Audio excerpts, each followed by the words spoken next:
G'day guys, it's Nathan again from AllBrand Caravan Services. As you would have seen in the previous video, I was working on this Coromal. We were doing a Roadworthy Certificate, and as I would have discussed with you guys, that these lights are far too high and it's actually illegal. Cannot have your lights 1.5 meters off the ground. So what we've done is we've taken the liberty of installing these brand new LED light assemblies on the rear, and we've also replaced the customer's number plate light too, as that was rather faulty. As you would have seen in the previous video as well, the customer had some black and yellow reflector tape along this area of the van. We've actually had to remove that, as that is also an illegal item on the back of the van.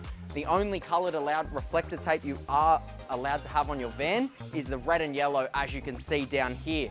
That is the only colour reflector tape you are allowed to display on the rear of your van, or anywhere on your van for that matter.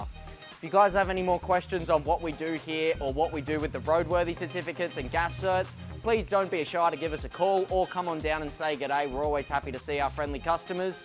And other than that guys, you guys have a great day.